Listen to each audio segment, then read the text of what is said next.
Hello and welcome to the Do Not Disturb Football Podcast. I am your host, Drew Pelter, in the Steelers jersey. That is Nimmer. And in the black shirt, that is Darian.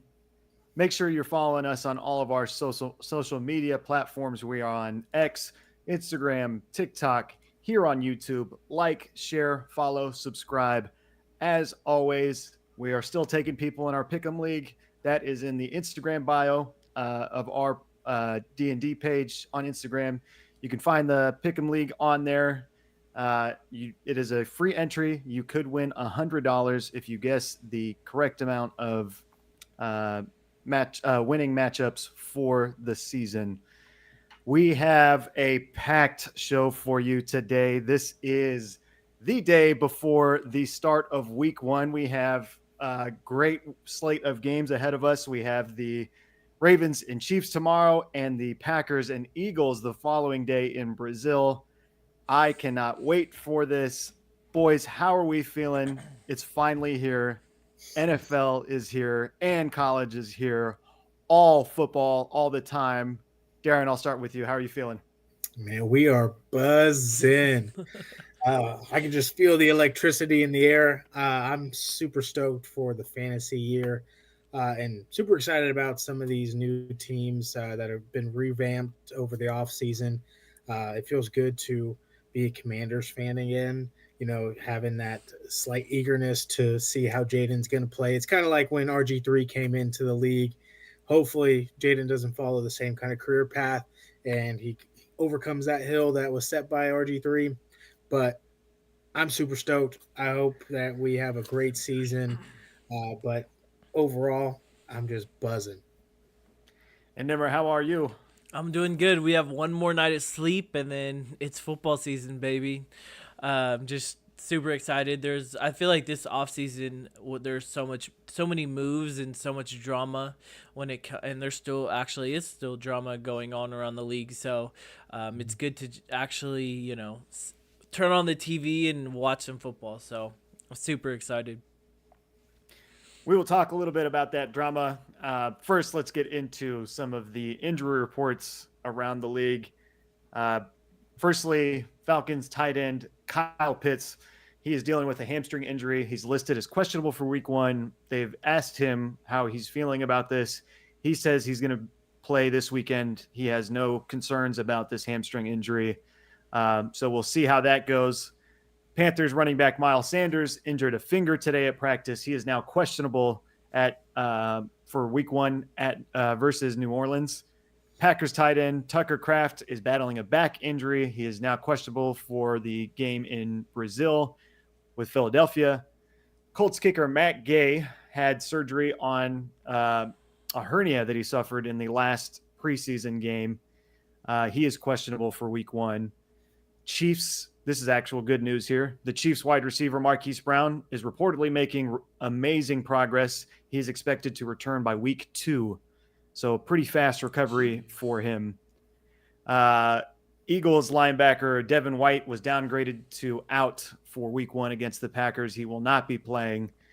Buccaneers kicker Chase McLaughlin is sick and also dealing with an abdominal injury. He's the only active kicker on Tampa's roster. I would imagine he's playing. I don't know what else they would do. Um, and Titans safety Jamal Adams is dealing with a hip injury. He is trending towards not playing this weekend. So, sucks for Jamal Adams because it seems like for the past 5 years, that's all that's been happening to him is just injury after injury after injury. The big news coming today, we have a signing in Denver. This is the Patrick Surtain signing. He signed a 4-year, $96 million extension, making him the highest paid defensive back in NFL history. And for all you people out there saying that Sauce is the better corner, simply, he is not. You ask all the receivers in the league, they always say it's PS2 over Sauce. Sauce is kind of known for holding and getting away with things he probably shouldn't. As a Broncos fan, this is a huge weight off my chest. We've been talking about, I don't know if they've actually been talking about it, but there's been rumors that the Broncos have always kind of dangled Patrick Surtain in a trade. And if you're trading him, I would imagine that's for one of the best players in the NFL. If not, don't ever trade him. What are you doing? So I'm glad we got him on this $96 million deal. Did you guys want to react to this deal? Nimmer, why don't you go ahead? Yeah, I mean, I love Patrick Surtain. He's, like you probably said, arguably the best DB on in the league. So I'm glad that he's actually getting paid, and especially with it being a rebuild year, I feel like it's harder for veterans to stay with a team that's rebuilding. So at least he's getting paid for it. I saw a stat that with this signing, all of the Alabama players that have come out of the drafts in the past few years are now worth $1 billion altogether. So, which is Damn. which is pretty crazy. Darian, how are you reacting to this news? I love it. I think that's what a franchise should do: is put the money in the young talent who have proven to be elite and be a cornerstone for your defense. I love PS2. One, I love the nickname too. So I've always thought if you have a great talent, you keep them, you put the money into them and invest into them, and then continue to build around them. I think this was a smart move by the Broncos. And like I mentioned yesterday, I'm super excited about this team. I think they'll be very surprising going forward. And better days are in the future for Broncos fan base. Well, keep saying that, Darian, because once they start losing, I'm going to need to hear that a little more.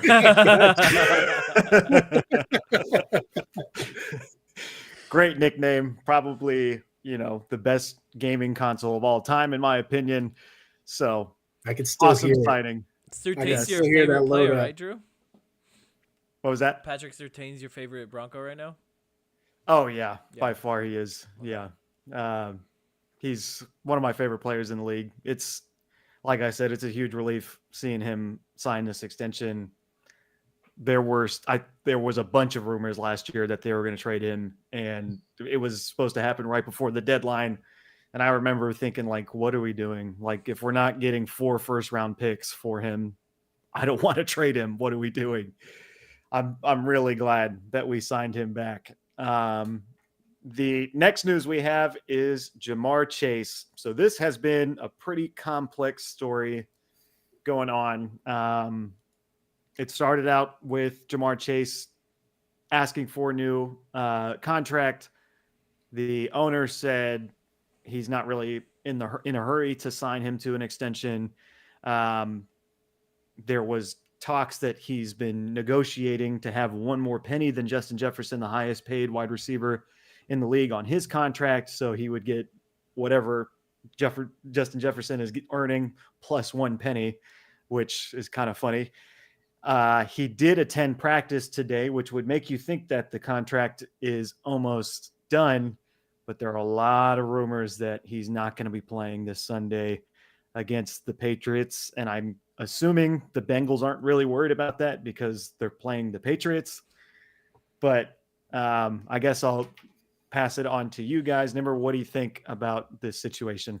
I mean, Joey Burrow got signed last year, got an extension last year, and it was like minutes before the kickoff. So I'm assuming that the same thing's gonna happen where it already got signed. They just haven't reported it or gave it to the media or anything like that. But I'm glad he's actually practicing for this week. I was kind of nervous about him and Joe Burrow. I'm sure they did some off-season practice, but him a player not practicing throughout the whole entire off-season. Especially with a quarterback, the timing might be a little bit off, or even getting hit. Getting kind of in the swing of things, I feel like that would be a little tough for him. But I mean, as long as he's getting paid, I know the Bengals have a reputation of being quote unquote cheap. So I really hope he gets paid, especially because he's arguably top 3 with best receivers in the league. Darian, what do you think about this news with Ja'Marr Chase? Man, I say it every time. Pay the damn man. He's a proven top 5 wide receiver in the league. He's been a part of a Super Bowl team several years ago. He's been paired with Joe Burrow. They've been best friends. I even saw a report that their neighbors, when he first got drafted, he was going door to door to buy a house so he can be next to Joe Burrow. Don't know if that's true or not, but that man is committed to Joe Burrow. He's committed to being in that organization. He wants to be there. Pay the damn man.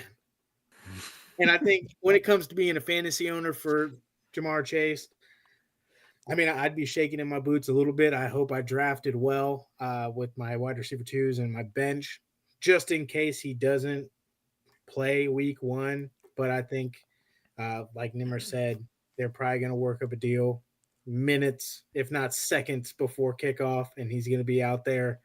But if not, I think you're waiting until week 2 to put him into your starting lineup. Isn't it kind of funny how different franchises work? Like the Broncos paid their best player, gave what he wanted and all that type of stuff, but then the Bengals over here are like nickeling and diming Ja'Marr Chase, which is the best receiver that they had since Ocho Cinco, maybe AJ Brown. Oh, not AJ Brown. What's his name? Number 18. AJ Green. Huh? AJ Green. AJ AJ Green. So you haven't seen a receiver since then. That was what, 2010, 11, and you're Yeah, it not was a going to while pay ago. the person? Like, come on. It's just the difference between good and bad franchises. Yeah. Oh, the Broncos are a good franchise. They're okay.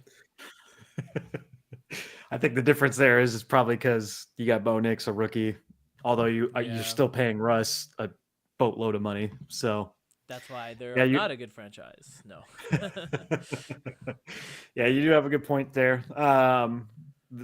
It's for the fantasy owners. I can imagine being in your shoes right now. Like if I had Ja'Marr Chase on my roster and he's listed as out, and I'm playing like the person that I want to beat week 1. Shout out Hook. I'd be really stressed out. But I think the good news about it is this is the furthest extent it's going to go. He's going to miss game 1.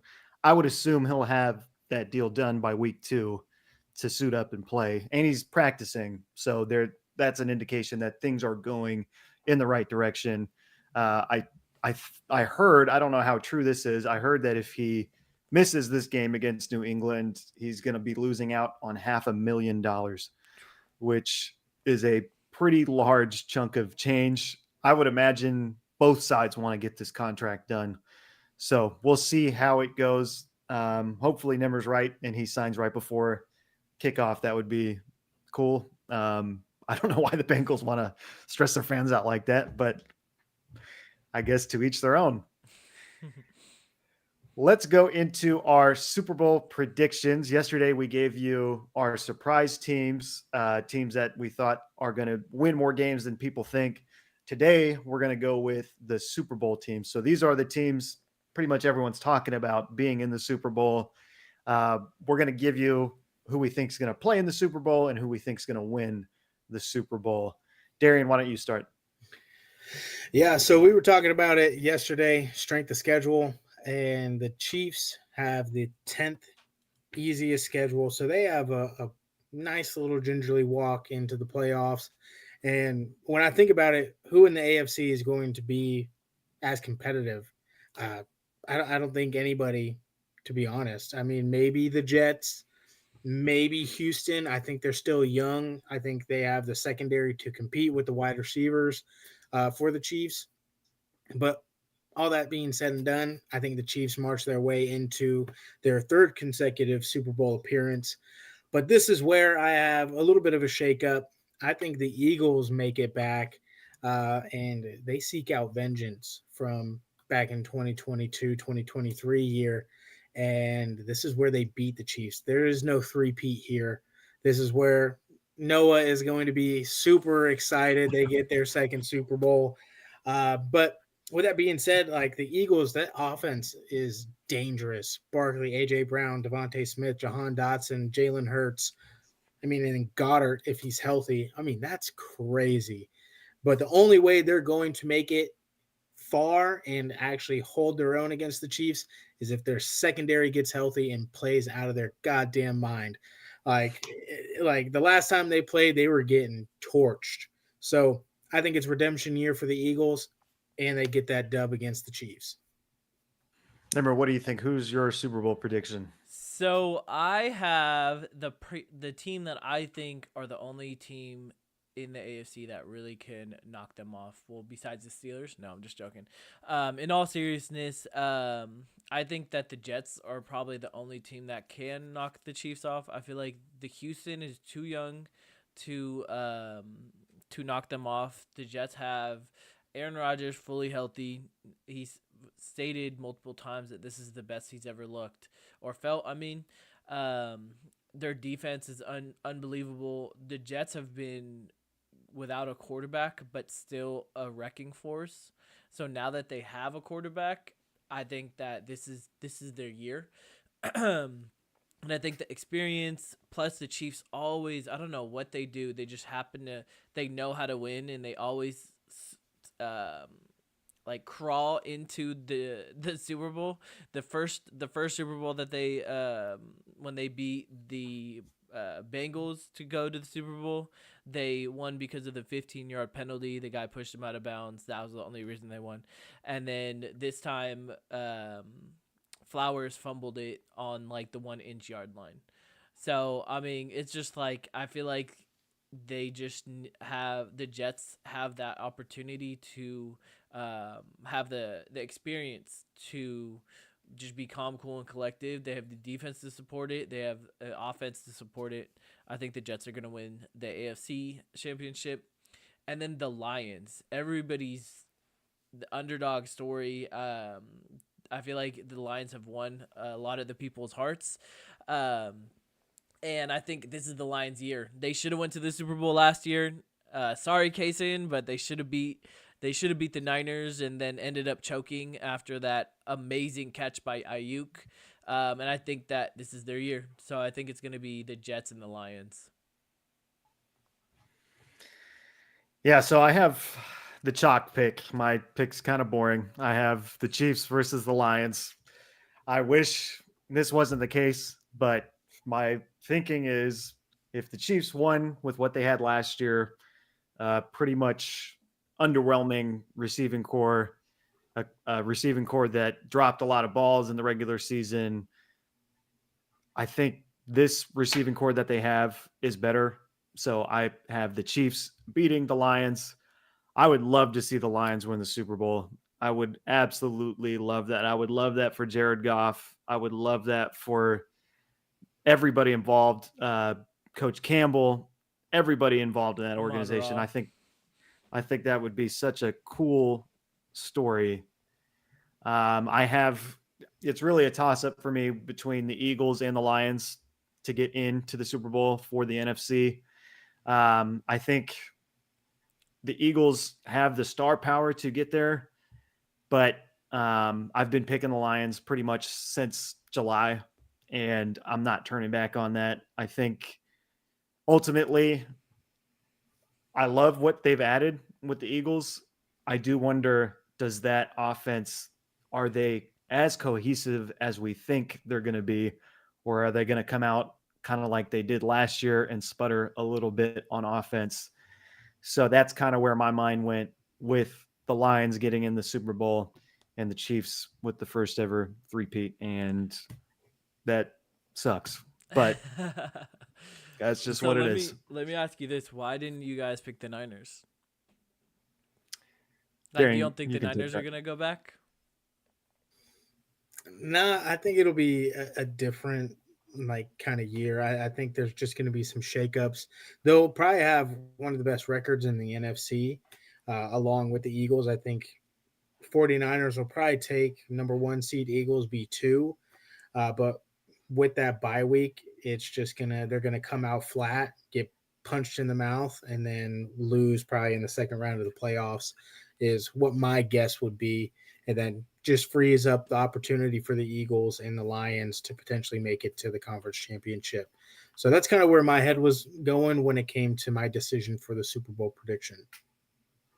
Yeah, I think it's going to, for the Niners, one, I just have this weird feeling about them this year. Like something is not going to go right for them.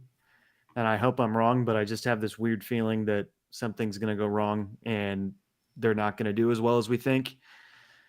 But two, I think there's like a mental fatigue factor here. They've been making it close to the Super Bowl every year, in the Super Bowl, in the NFC Championship. I think there's got to be a mental fatigue getting so far each time and then losing like in the last minute, like they have in the fashion that they have lost. So I think they'll fall short this year. It'll be interesting to see what happens if that does happen. And I could be wrong. It could be the Niners versus the Chiefs again, which I'm sure America would love. But that was my prediction last year, was Niners versus the Chiefs. And when they met there, I thought the Niners were going to win. I thought it was their year. And they fell short. It was the perfect game plan by the Chiefs. I thought it was perfect game plan by both sides, really. It just came down to one coin toss at the end that changed history. So, and the injury for the middle linebacker.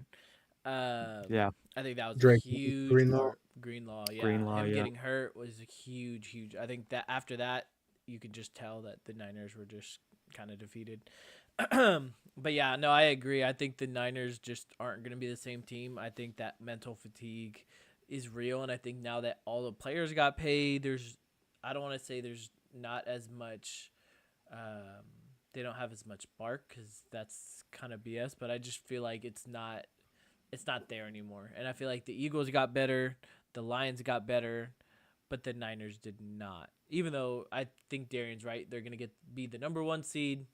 But I feel like the Lions are just the youngest team out of them 3, and I think the youth is going to carry the Lions to the Super Bowl. And really, it might be the first year where I line up the Lions offense compared to the Niners. And I think I might like the Lions offense a little more, to be honest, when you factor in the offensive line, Amon-Ra St. Brown, the 2 running backs that they have, Laporta. It's a really nice offense. They probably don't have as stacked of a receiver room, but they do have probably the best offensive line in the league. And I think that could be what carries them to the Super Bowl this year. Yeah, I agree. Just Dan Campbell, please stop going for it on 4th down, especially in playoff games, because that's going to be, that's the Achilles heel. I appreciate it. I like it every now and then, but when it turns into every 4th down we're going for it, that's some Pop Warner League shit. That's just not going to work in the NFL. True. I agree. Let's go to our new segment. This is our new Against the Spread segment, so ATS for short. This is the full slate of games that we have coming up this weekend. Just looking at these games makes me super excited. We are going to go through who we think wins the spread of each game. Nimmer, why don't you explain the spread? Because I think you explain it a little better than I do. So essentially the spread is the gambling books predicting how the point differential. So if the Ravens and Chiefs are -2 and 2.5 or 2.5, so that means that in order for the Chiefs in order for the people that want the Chiefs to win, the Chiefs would have to win by 3 points or higher, or more than 2.5 points. So it kind of makes it a little bit even. The odds are a little bit even when it comes to like lines and odds and stuff like that. But yeah, so like for example, the Packers and the Eagles are favored by 2 or 1.5 points. So in order for the Eagles to essentially win against the spread, they would have to win by 2 points or more. Yes, and before I forget, we are going to do some roster. I was supposed to say this at the beginning of the show. We're going to do some roster report cards tonight. We have Logan, that's Sammy's cousin, my wife's cousin, and Matt Jans from a friend of mine from Tucson, and that silly old bear, Jordan Pisano, who was one of my groomsmen at my wedding. So we will be getting to you guys kind of towards the end of the show to do your report cards. One thing again about the spread. So let's say the Chiefs win by 1, the Ravens still win on the spread. So even though the Chiefs won, they did not win by 3 points. So that means that the Ravens would win that spread. So why don't we go through and make our picks here? We'll go one by one. Should I go first, then Nimmer, then Darian? Is that how we're thinking? Yeah. So for the Ravens Chiefs, I have the Chiefs covering the 2.5 points. Me as well. Oops, that's Darian. Hey, following suit. I think it's going to be a close game, and I think they do sneak it out. Probably by 3 would be my guess. So I picked the Chiefs. Yeah, I just So- don't think that the Ravens defense is going to be it. We'll talk about that a little later, but I think losing a couple pieces. I know, Mike, you're listening, so I'm sorry, but I don't think that the Chiefs offense is too powerful, and the Ravens defense is going to take a couple steps back. Now we have the Packers and Eagles. This game is in Brazil. Pretty interesting game because Brazil gang said do not wear green, and NFL said we got the 2 greenest teams coming to Brazil. So for this one, I'm actually taking the Packers. I like the Packers in this game. Yeah, I saw that they made the Packers wear green too. Like I think it's their tops and bottoms are green or something like that. So Yeah. Is that real? I'm pretty sure they made them wear green. Wow, that's bold. I have to check and see if they're actually wearing the green tops, which would be, I think, an alternate, but or the green and yellow, I think, is what they're wearing, and the Eagles are wearing white. Yeah, I heard that they advised the players not to leave the hotel. They're getting escorted from the airplane straight to the hotel, straight to the field. Like, yeah, it's crazy. Why don't we But- just not go to Brazil for games? How about that? Yeah, it doesn't make sense. Just have every game in Germany or Italy or wherever else. Even like, Ireland, if you really want it, like Ireland has college football now. Like Mhm. that's an Yeah. easy transition to the NFL, and there's still like there's fans out there, and I mean I don't know.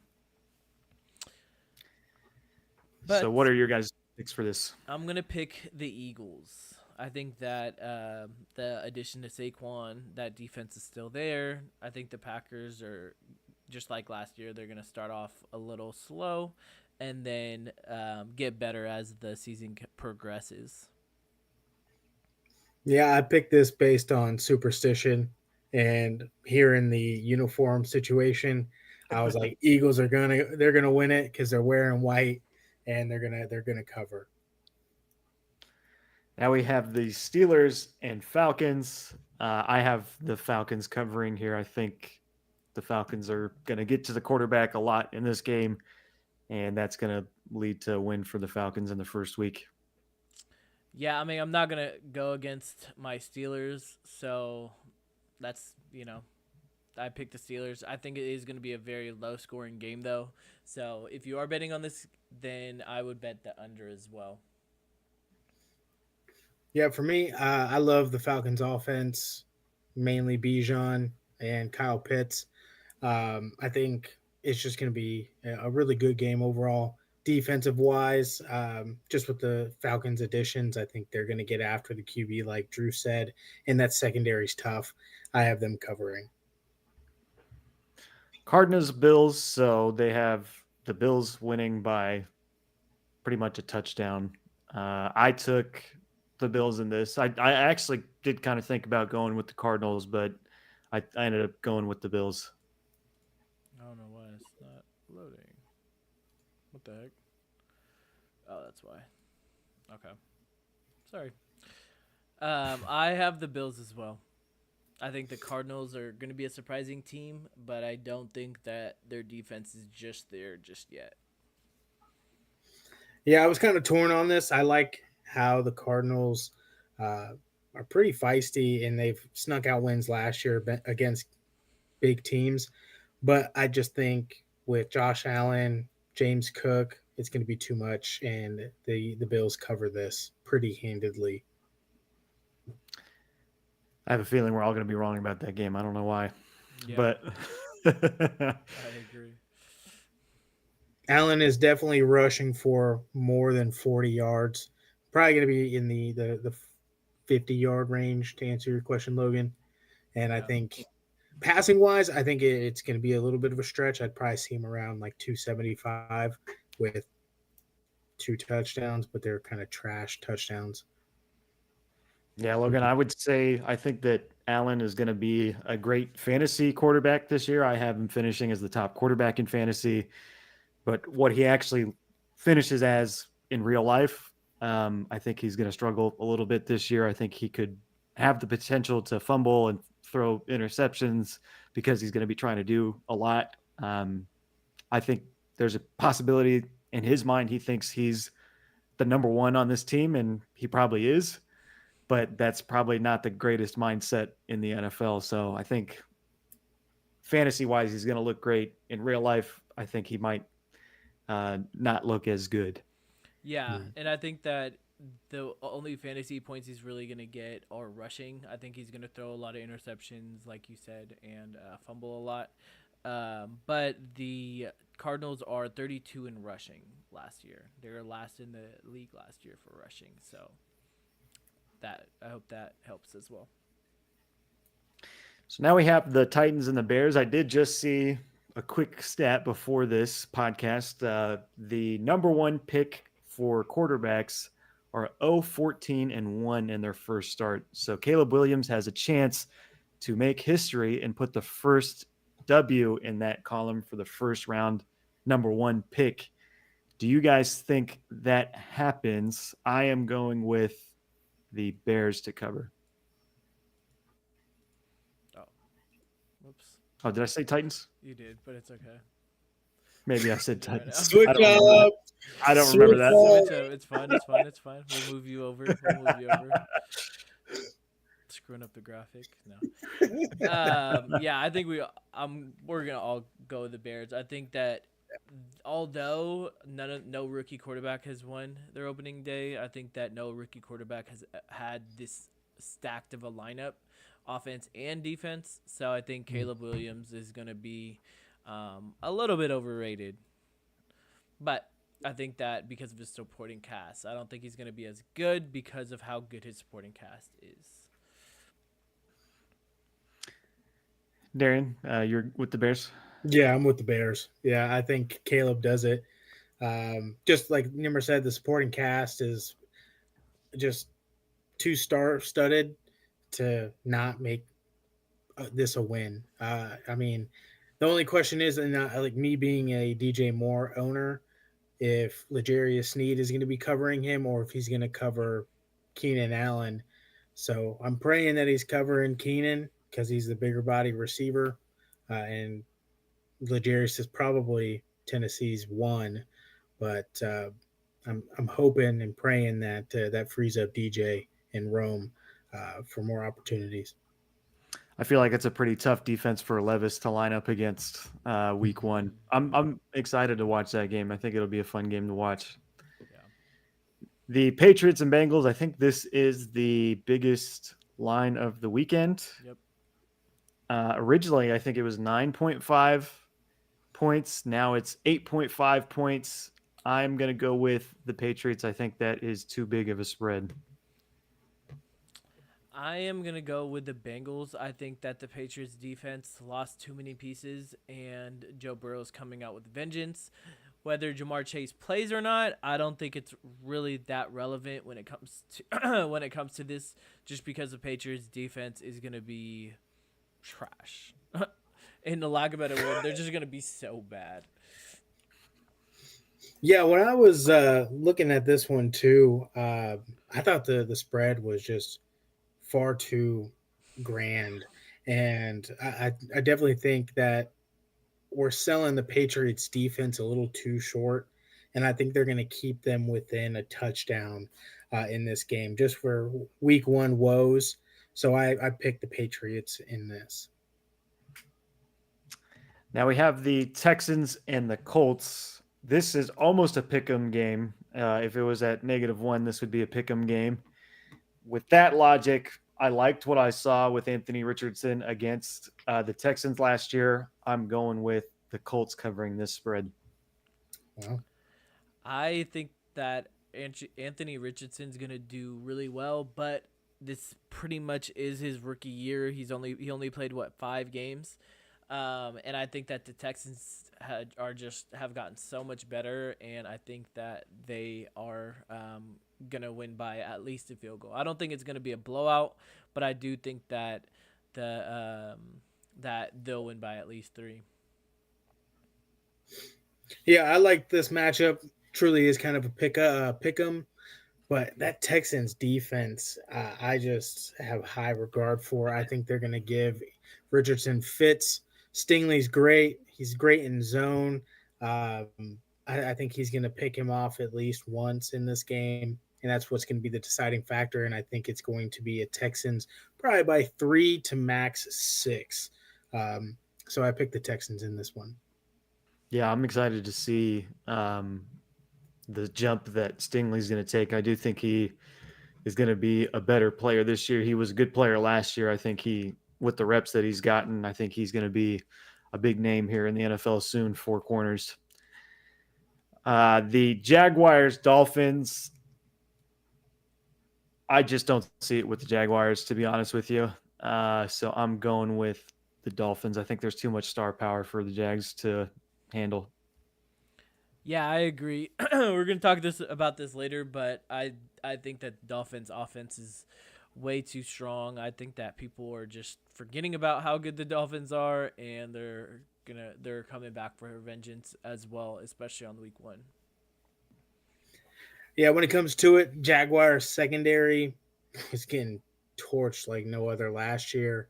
I truly don't think they made the moves necessary in the offseason to make it better.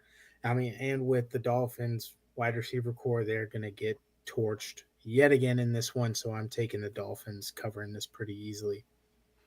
Logan, I see yourself beating yourself up in the comments on the Patriots. You guys got 6 Super Bowls, so I'm Yeah. not sorry for you, to be honest with you.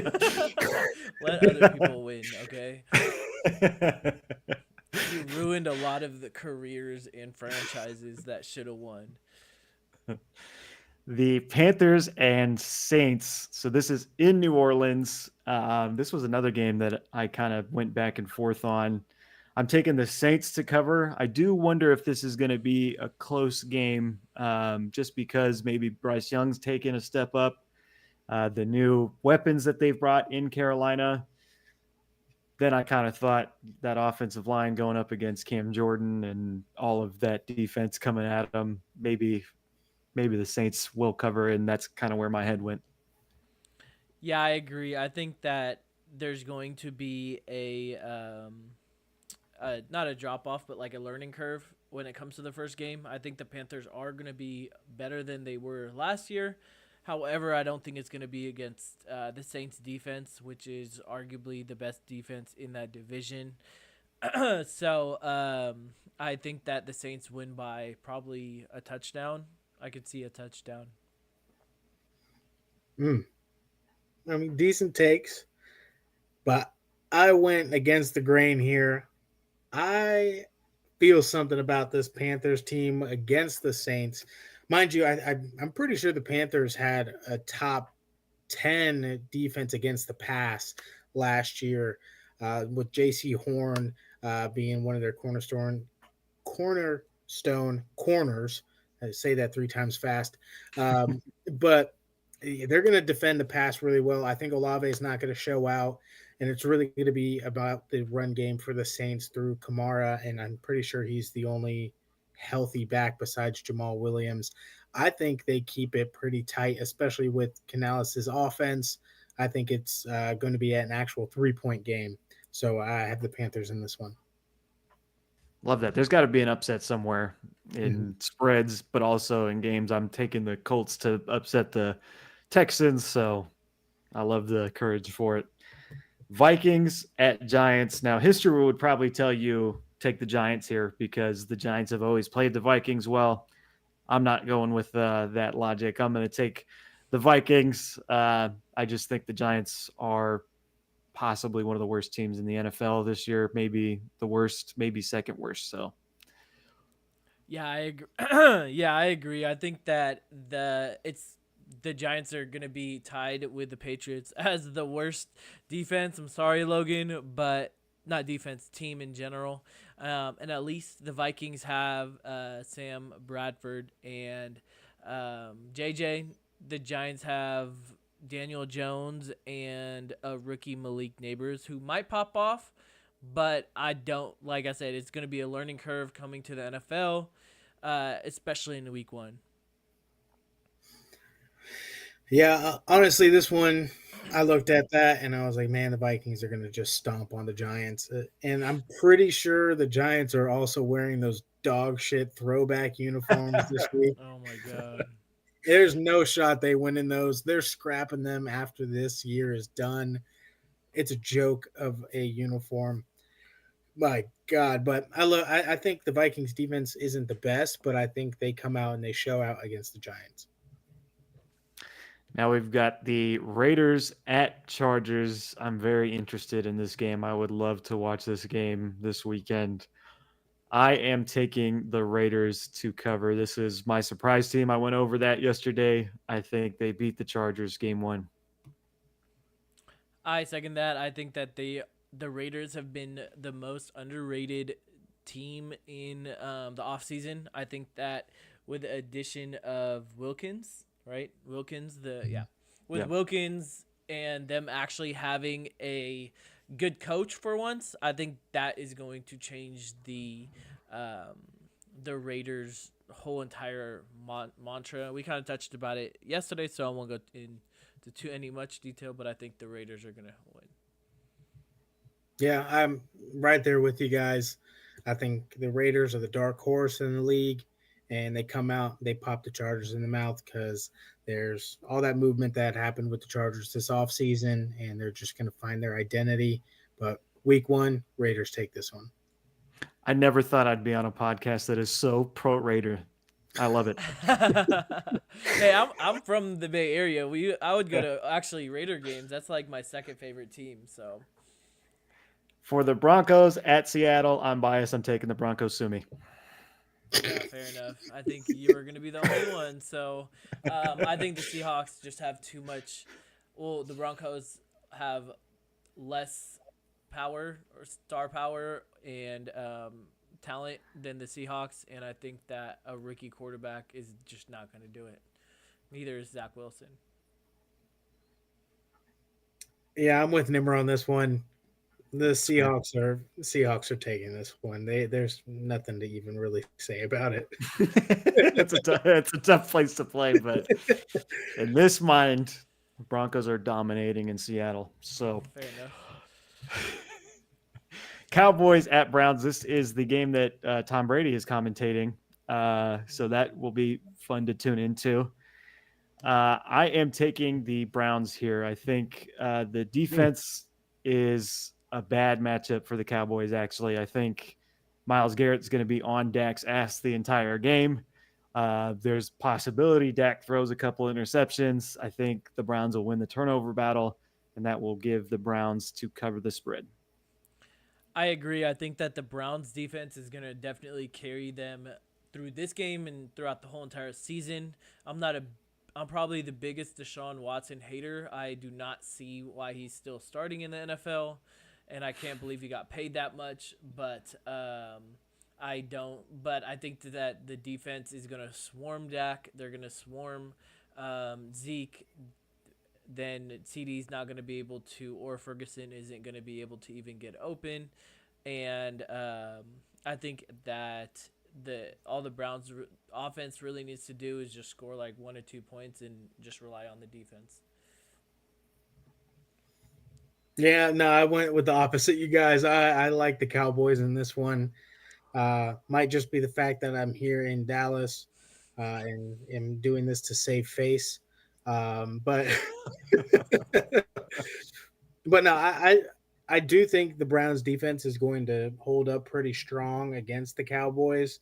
But I think in the end, CD is going to find his way in the end zone a couple times, and then and Zeke even getting some trash 1 yard touchdowns in the red zone. But it'll be a very close game. I think it'd probably be decided by 3, maybe like a touchdown, to be honest. Commanders at Buccaneers. I like the Commanders. I like the direction they're going, but I'm taking the Buccaneers in this game. I think the Buccaneers right now are one of those teams that are kind of not being talked about that probably should be in some conversations with the Falcons making all the moves that they made. I know a lot of people are taking the Falcons, but I still think you have to have a conversation about this Buccaneers team. They were good last year, beat the Eagles, who started out 10-0 in the playoffs. Have Mike Evans, have Chris Godwin, Levante David still there. Vita Vea. They still have a lot of good players. So, Um, yeah, I think that the Jaden Daniels is going to be too much, or it's going to be a learning curve for him. I think that it's going to be a big jump from college to the NFL, and the Bucks have a pretty good defense, so I think it's going to be a learning curve. So at least I said the right quarterback this time, right, Mike? Sim. Yeah, I agree with you guys. I like the Buccaneers in this, Really mainly against your because Commanders? yeah, Oh, it's our dude. secondary. It's our secondary. I mean, we have Emmanuel Forbes, we have Benjamin St. Just, we have Mike Sanistro that we got in the draft, and Derek Forrest up top as our safety. So pretty decent talent, but we were basically dead last or in the bottom 3 in defensive pass last year. So I think the Bucks expose us, and Mike Evans is going to have a field day against Emmanuel Forbes. So I have the Bucks taking this one. at least we have one logical fan here. Yeah, seriously. Hey, I'm logical. We have a chance. Rams at Lions. This is another pretty exciting game. It was kind of a shootout last year in the playoffs. Stafford looked amazing in that game. That was, I feel like, his highlight game of his career. He played one of the best games I thought of his entire career, and they ended up losing. I am taking the Lions. They're my pick to go to the Super Bowl. That's really all I have to say about it. Yeah, and I think that there's so much hype between that game because he's finally going back to Detroit and all this type of stuff. Now I think the hype is kind of died down. So I think that the Lions did a lot of work on the secondary, and I think that was really their Achilles heel and why Matt Stafford. Now he has my. Now Mike has me second guessing the quarterback names. Bradford. Matt Stafford um, is gonna be. It's not gonna do as well with that secondary, so I do have the Lions.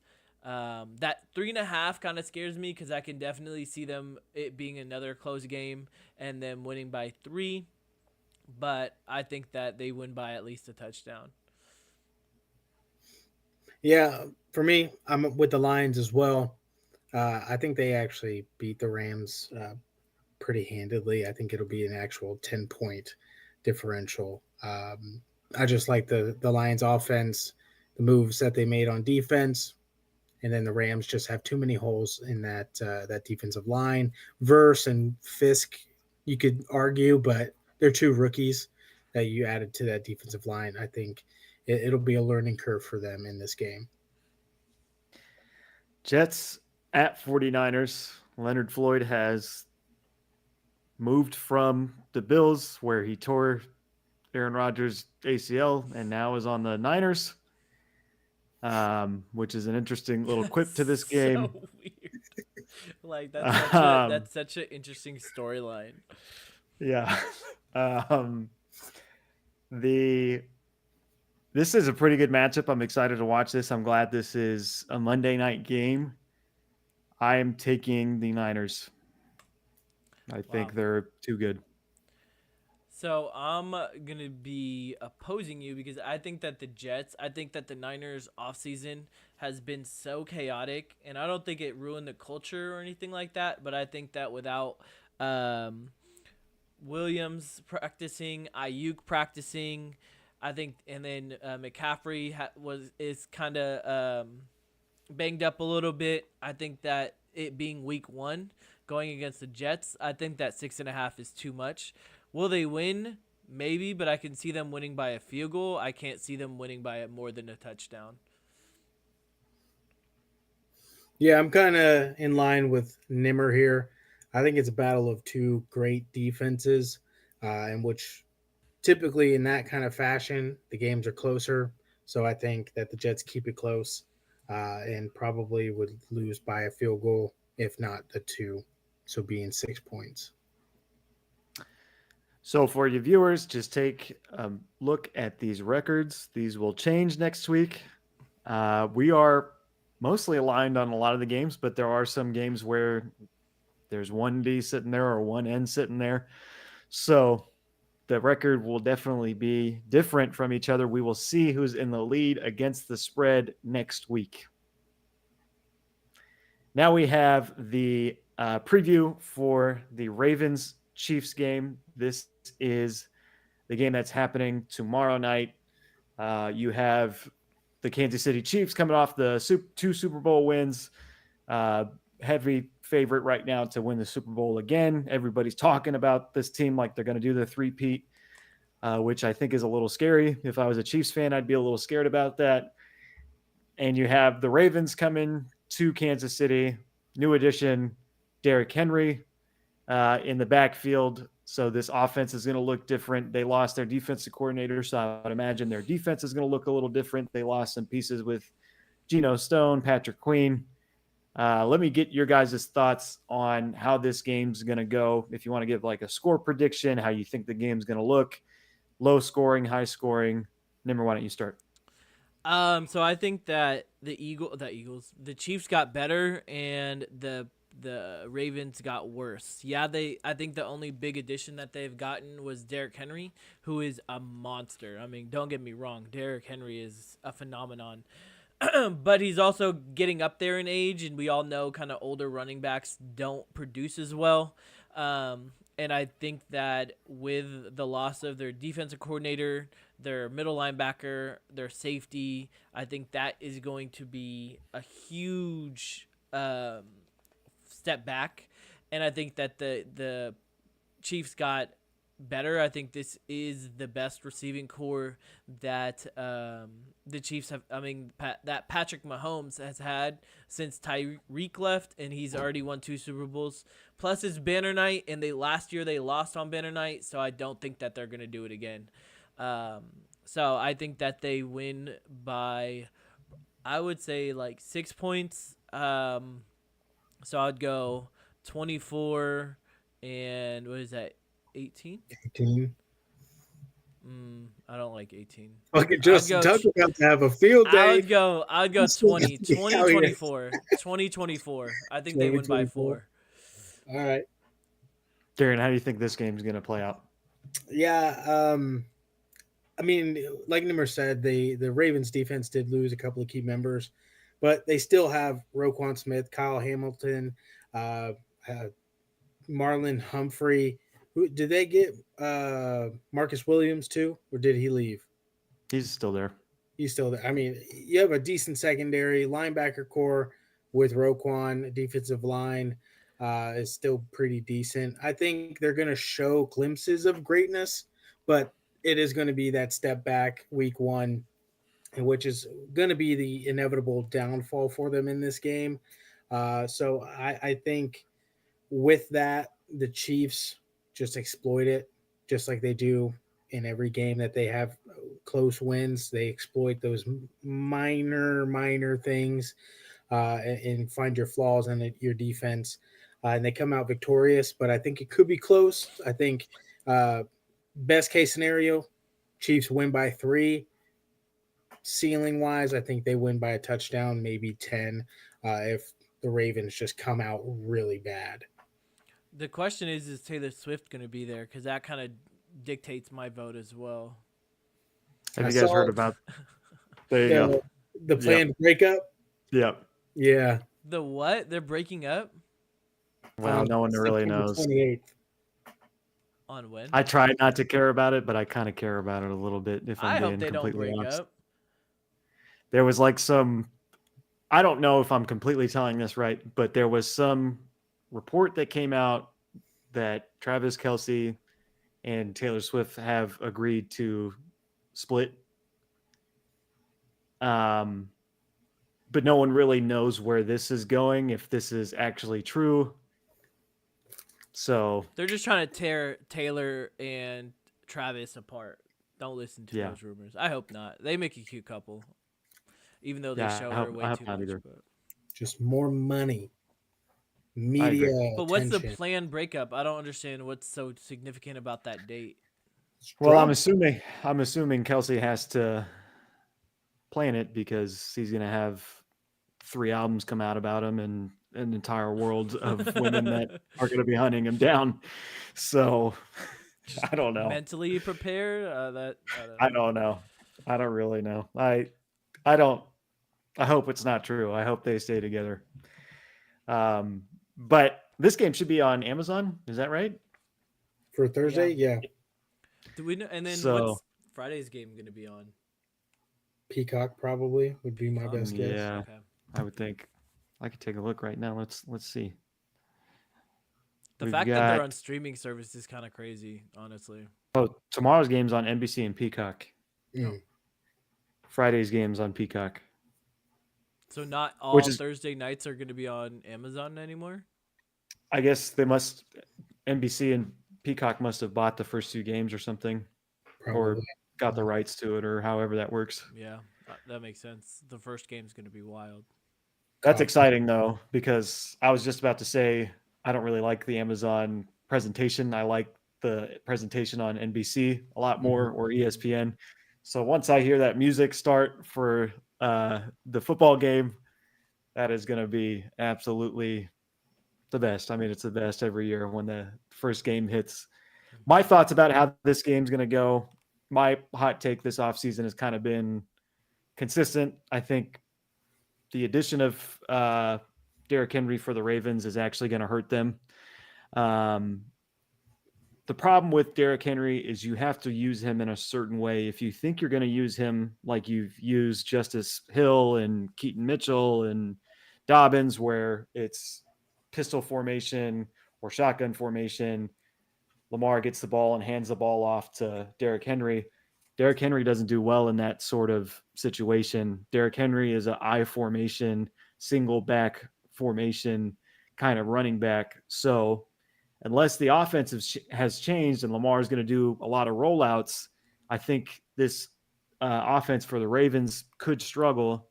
And if you look at Derrick Henry's numbers against the Kansas City Chiefs in general, when he was playing with the Titans, he doesn't have a lot of yards against this defense. I think, honestly, when Spagnuolo saw that Derrick Henry was coming to the Ravens, I'm sure he went to right to Andy Reid and said, great, we are going to beat them again this year. So I think it's going to be a lower scoring game just because it's the first game of the season. The offenses are going to come out, struggle, have some penalties.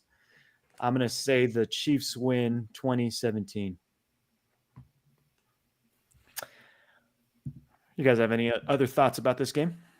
No, I think you're right. I think that Derrick Henry needs like momentum before he gets the ball, but I do think that they're gonna go 2 tight ends. The fact that they got likely showed out last year, and then they also have Mark Andrews back. I think that they'll do that double tight end I formation type of formation, and I think that would be probably the most beneficial package that they get because besides Zay Flowers, they really don't have another wide receiver. I mean, Bateman's okay, but I would much rather throw it to Likely than Bateman. So I don't know. Yeah, I think the recipe to beat the Chiefs is to run the ball. And Hmm. we saw it in the Super Bowl. Like Christian McCaffrey was having yards of like 4.5, maybe even 5 yards per carry, which is huge. So, and then they strayed away from it in the second half.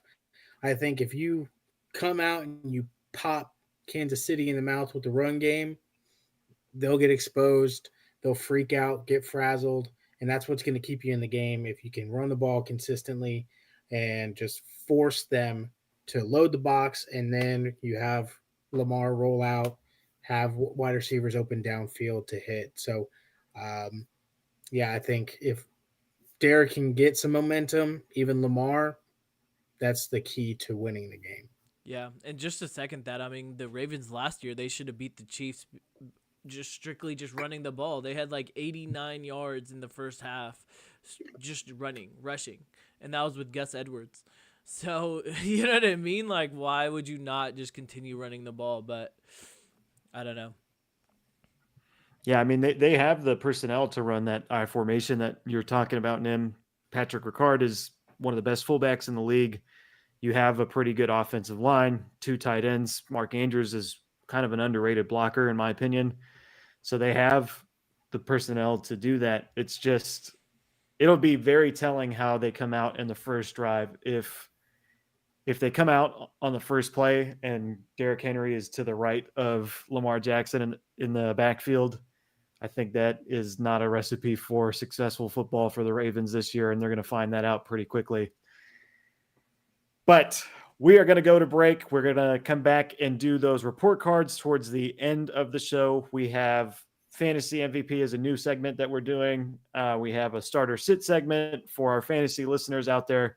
And then we have your report cards to end the show. So make sure you stick around. We will be back in 2 minutes.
Welcome back to the Do Not Disturb Football Podcast.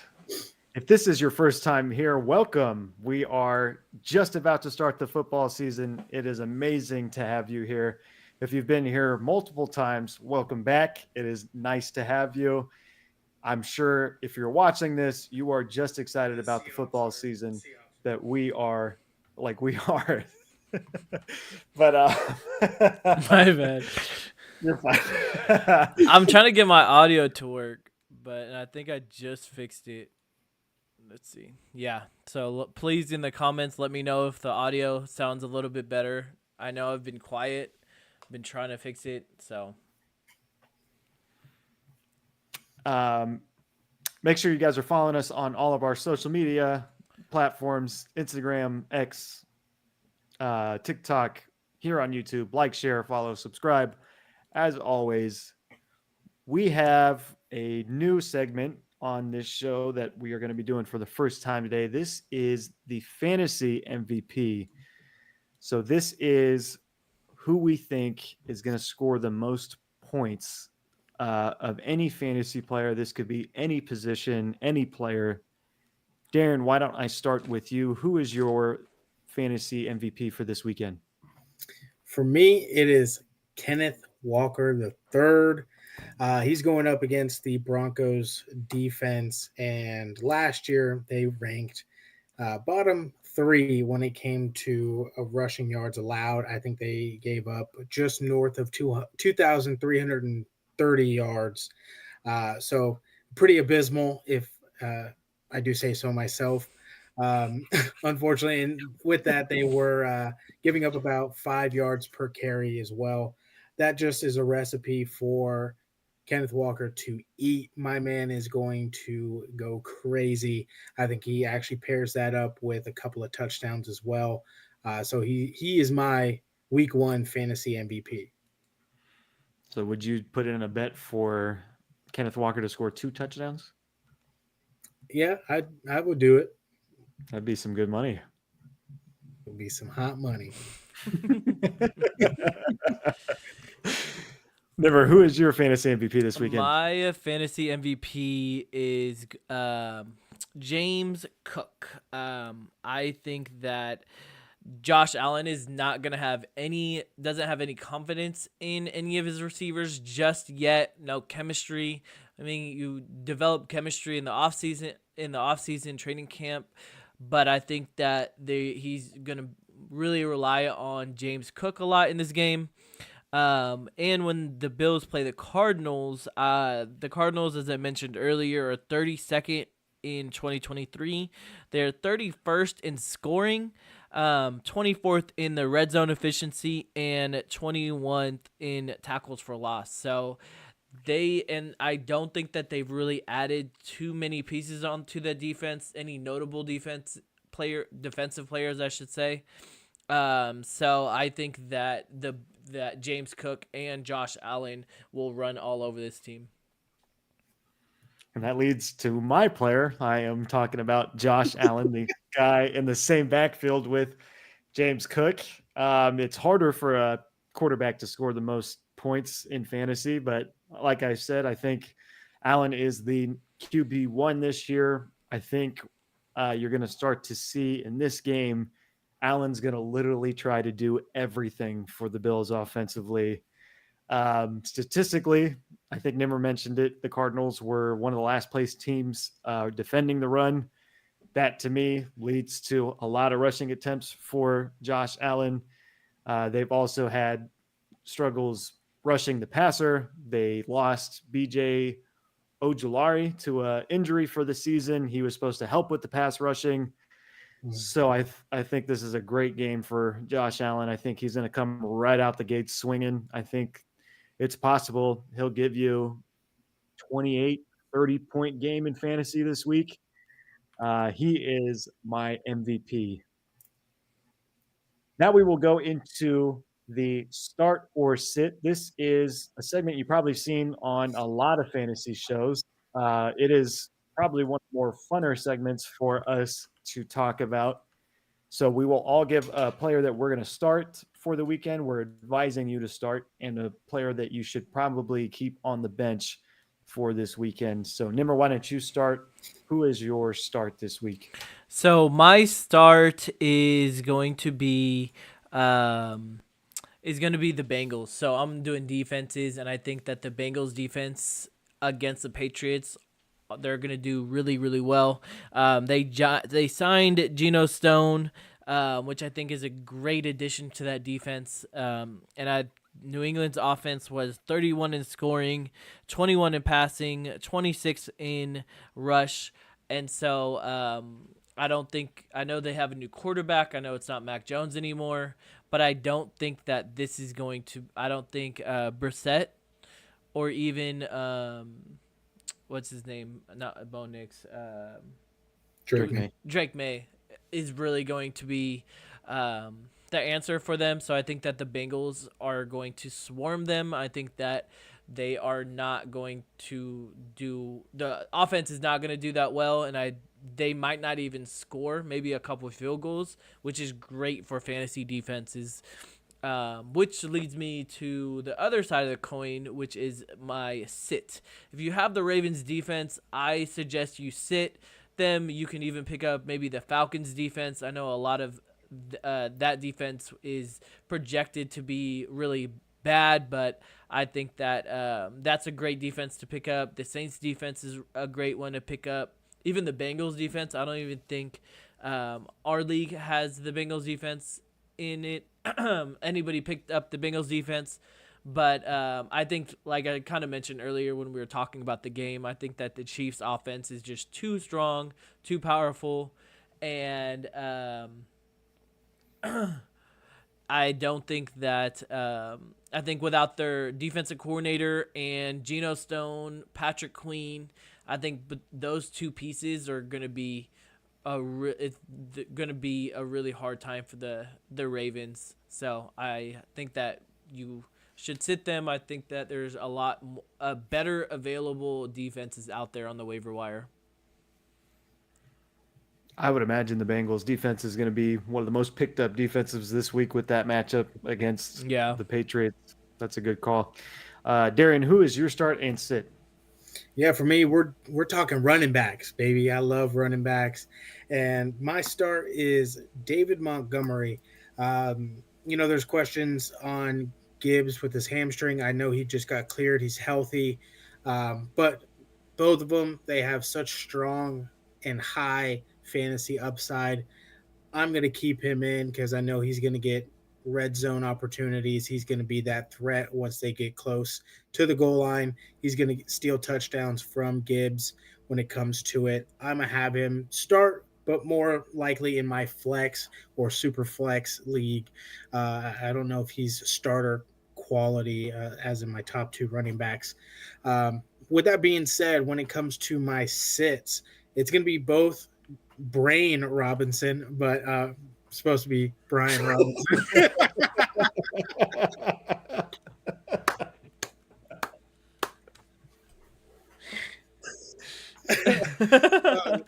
So I'm sitting Brian Robinson and I'm sitting Austin Eckler. So the Commanders running backs. Tampa Bay's run defense was top 5 last year. They only gave up just north of 1,600 yards on the ground, and they only let up 3.8 yards per carry, which I believe was tied for, I think, third in lowest yards per carry in the league. It's going to be they're going to stop the run, and I don't think I'm going to put Brian Robinson or Austin Eckler in my starting lineup because of that. Or Brain Robinson either. Yeah. I don't think he's going to do that well. His alter ego. You see that comment, football IQ off the charts for that Robinson guy? That's pretty funny. Brain Robinson. Hey, honestly, that's a good fantasy name. It is. It is. You're welcome. You're welcome. Because on purpose. Yeah. So I'm talking receivers, and I went back and forth with the receivers. I almost went Malik Neighbors because I thought there's a good chance he'll score a touchdown against the Vikings.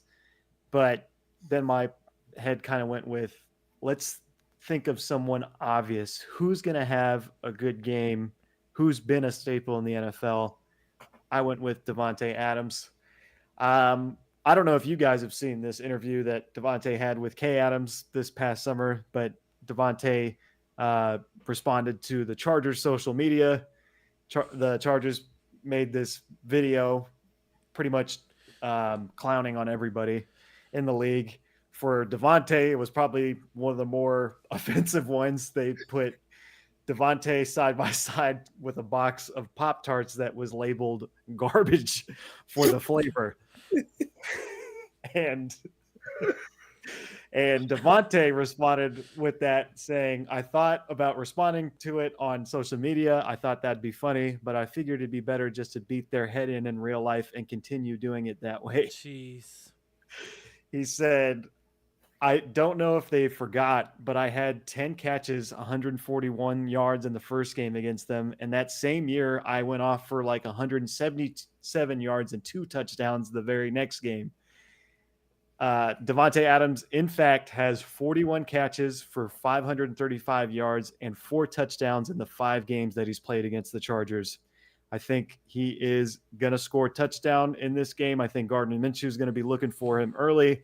I think a reason that Gardner Minshew is starting is probably because Davante said, hey, I like him more than Aiden O'Connell.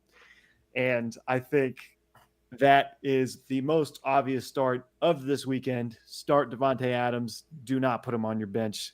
He's going to give you some good numbers. And my sit is the Patriots wide receivers. Nimmer kind of talked about this with the Bengals defense. I think this is a really bad matchup for the Patriots wide receivers. If you drafted Jalen Polk, or you're sitting there with Kendrick Bourne or any of the other receivers for the Patriots, just keep them on the bench. This matchup against the Bengals, you have Lou Anarumo. I think that's how you say his name. That's the defensive coordinator for the Bengals. He always draws up a really good game plan. And with the personnel they have for their defensive backs, you have Dax Hill, who's probably considered the worst one, who's still not a bad player. You have Cam Taylor-Britt, Von Bell, Geno Stone, and Mike Hilton in the slot corner spot. That feels personal. Logan, it wasn't pre-planned. I just think that is probably the worst matchup of the weekend for fantasy. If you have those guys, Polk, Kendrick Bourne, Demario Douglas, keep them on the bench. I don't think you're going to get any production out of them. The Bengals are they started the week favored by 10 points for a reason. I think this is a clear and obvious win for the Bengals, and that Patriots wide receiver core. I don't expect Jacoby Brissett to come out here and throw 400 yards. I don't expect the receivers to do much either. So watch them do that though, and then I look like an idiot. Right? That's what I'm saying. So that is our start and sits. We'll be doing that fairly often. It's a fun segment. We now have the moment you guys have all been waiting for. This is the roster report cards. And Logan, we are starting with you. You stuck around this whole podcast, so here is your reward. He's LLE, right? Yes, this is at LLE_XIX. I tried to say that name before the podcast, and I was like, something like that. That's so funny. So this is his team. What do you know the pick in? Yeah, so he was pick 8 in a 12-man league. Okay, pick 8 in the 12-man league. So Nimmer, why don't you give your assessment on his roster here? So I really like his starters. The only pick out of honestly his whole entire team I really don't like is Jordan Addison. I think that is probably the worst pick that you have made. Even your last pick probably was better than Jordan Addison, if I'm being frank. But other than that, I think that your roster is really, really good. I think that Breece Hall, Jonathan Taylor, great duo. Mike Evans, Devontae Smith, great wide receiver 1, wide receiver 2. Mark Andrews is going to do really well this year. You have 2 running back ones on their respective teams, so you can never go wrong there. Jacoby Myers, I think, is going to do well. I think overall, I think it would be an A. Hey, Darian, why don't you go ahead? Yeah, I wouldn't give it an A, but I think pairing one for Breece Hall to fall to pick 8, which I'm pretty sure is where you got him, is absolutely nuts. So great value there. And then my assumption is that on the turn, you were able to get Jonathan Taylor, which both of those together is an absolutely insane starting running back combo. Both are going to fight for overall RB1 status this year. So props to you there. But this is where kind of I would say the fall off occurs. I mean, you got two great talents there. Mike Evans being your wide receiver one, not my favorite, but he's Mr. Consistent. I'm trying to think of what the value could have been at that time. Obviously, I can't see everyone's team, but perhaps everyone went zero RB strategy and left you with those two. So then Mike was kind of pick up the pieces pick, which I don't have a problem with. I do like Devontae Smith as your wide receiver too. And then when it comes to it, I think there's just the lack of wide receiver depth. You have a ton of wide receiver twos for their respective teams: Jordan Addison, Jacoby Myers, Jamison Williams, and then Jackson Smith and Jigba, who's arguably probably a wide receiver two, wide receiver three, depending on how you look at Lockett. I don't like that. I think there could have been a little bit more wide receiver one talent in those earlier draft picks. So I think that may be the only issue here for you going forward. But I mean, I love Brees Hall, Jonathan Taylor, Jerome Ford, and Stevenson. I don't really care for Singletary, but you do have some flexibility in creating some pretty strong trade packages to perhaps get yourself one of those wide receiver two, meaning in rankings, like a McLaurin, Watson, maybe even fringe guy like I think Devontae, who's probably going to be like 10 to 15. You can maybe strike up a good package to get him and bolster that with Mike Evans and Devontae Smith. But really depends on how the other teams look. I definitely give this a B, a solid B. There's work to be done, but overall, a pretty good team. Before a 12-man league, I thought this was a really, this is better than some of our 10-man leagues. To answer your question, it would be to start instead of Jordan Addison. I like Njigba against the Broncos, or that's probably who I would put in. Maybe Myers, but I probably would put Njigba in instead of Addison. What do you guys think? Is that Ramondre Stevenson on there? Yeah. Yeah. I would start Ramondre. Mm-hmm. I think just because the pure amount of volume Stevenson has the potential to get, I think he's probably a safer bet than putting Jordan out there. Jordan Addison. I mean, I kind of like Jordan being one of his super flexes. I'd probably put Stevenson over Ford, just with the matchup and the volume. That would be my choice instead of switching out Jordan completely. I mean, Ford could have a good game. I think he's right now the only healthy running back on the roster for the Browns. So, and I would try to maybe trade him between week 2 or 3, depending on who's in your league, maybe just for some trade bait, because once Chubb gets in, I'm sure he's not going to get as much targets. He'll probably get some targets, but he's going to kind of dwindle down. Yeah, I'd trade him after week 1, depending on his performance. Mm-hmm. Get some good value out of him if he has a strong showing against the Cowboys. Yeah, probably go get a receiver. Mm-hmm. Yeah, so a lot of sneaky picks really with this draft, Logan. I like this draft overall. I like that you have Matt Stafford as your QB1. I think that could be a sneaky pick this year. He has a lot of weapons to choose from now with the Rams, so he could end up being one of those guys that has kind of been irrelevant in fantasy, but out of nowhere this year, he might have a pretty decent year for fantasy. Brees Hall, Jonathan Taylor. I'm assuming looking at this, it looks like you went robust RB for your draft strategy. That's the strategy I usually go with. So I really like having Brees Hall and Jonathan Taylor. I think those are two running backs that are going to have really good years this year. Mike Evans as your wide receiver 1 in a 12-man league is good.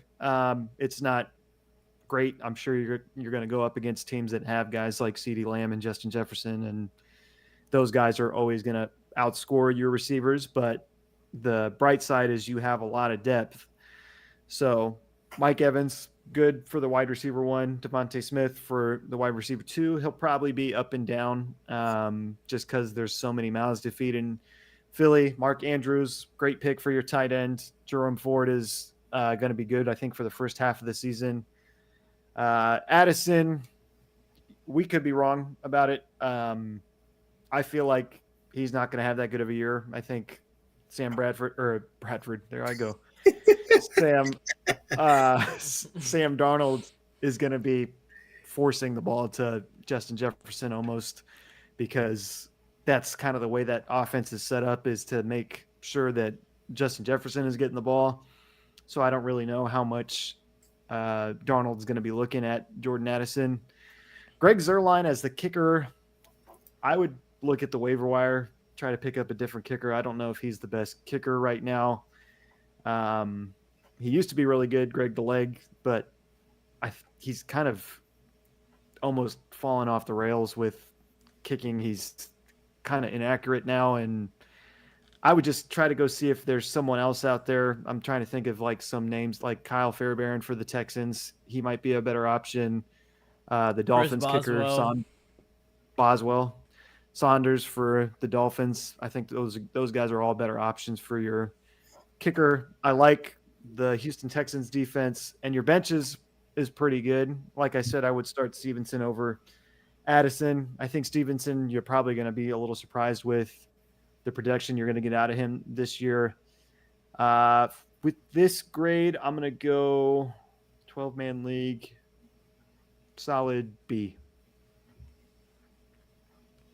All right, I'm changing mine to A minus then. No.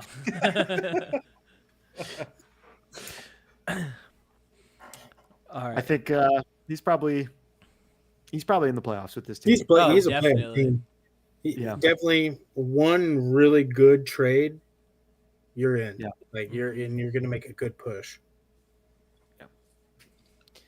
So next we have Jans _80. So this is Matt Jans. I went to high school with this guy.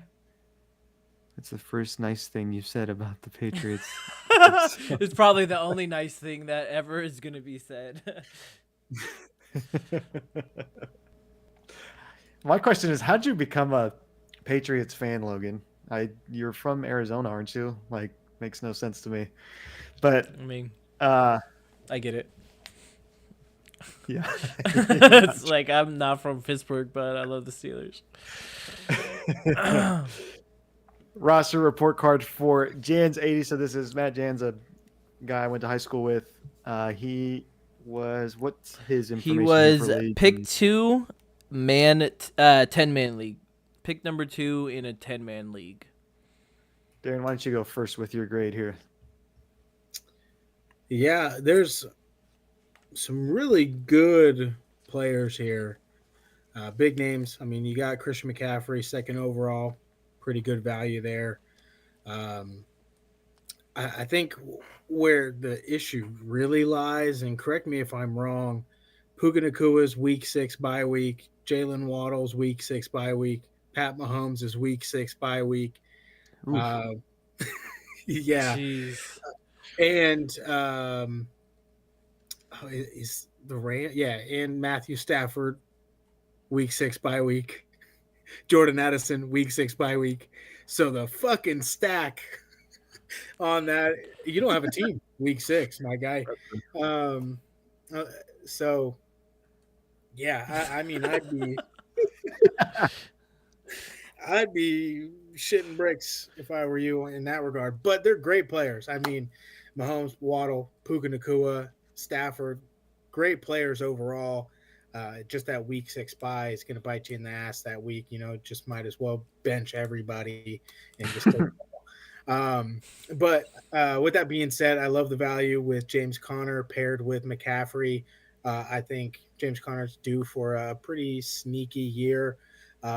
Dalton Kincaid, top 5 tight end. Stephon Diggs is going to be a pretty decent wide receiver for Houston. I definitely like you grabbing Jonathan Brooks. I'd slide him down into your IR slot and grab yourself a wide receiver, not by week 6. Um, Not by beat. I like how you threw that in there. so I mean, with this, I mean, you probably have Darnell Mooney out there. You probably have Curtis Samuel out there on waivers. Grab them. I think they have some decent games here and there. Um, let me see. Fryermuth, that's a good backup tight end. Jameson Williams, I'm not too high on. I think that whole Detroit experiment with him is really coming to an end. He might be shipped out after this year, but overall, from what I'm seeing, the week 6 buy is what's kicking your grade. And just like the overall talent that may have been missed, I give this a C plus overall as a draft. Wow. Nimmer? Yeah, that so looking at your starters, I really like your running backs. Your starting running backs. Love James Conner, and I love Christian McCaffrey. Love both your quarterbacks, Patrick Mahomes, Matt Stafford, as Drew said last report card. I think he's going to be a sneakier draft pick. Love your tight ends, Kincaid's top 5, Fryermuth number 2 option, which I really look for in tight ends. If they're the number 2 option on their offense, I kind of gravitate towards that. Your wide receivers, however, they're all wide receiver 2s on their respected offenses. Waddle is the Miami Dolphins wide receiver core is outstanding, as we know, but he's still a wide receiver 2. I think that if Tua had an option, he would go straight to Tyreek rather than Waddle. Same with Matt Stafford. I think that he's going to go towards Cooper Kupp rather than Puka. And Diggs is, I think, the same thing. I think that CJ is going to go to Collins instead of Diggs. So I think that the wide receivers you really need to work on. And then your bench, we kind of touched on Jordan Addison. Austin Eckler, I'm also not really high on. I think he has potential if they put him into the slot, as we mentioned earlier episodes, but I'm not too high on.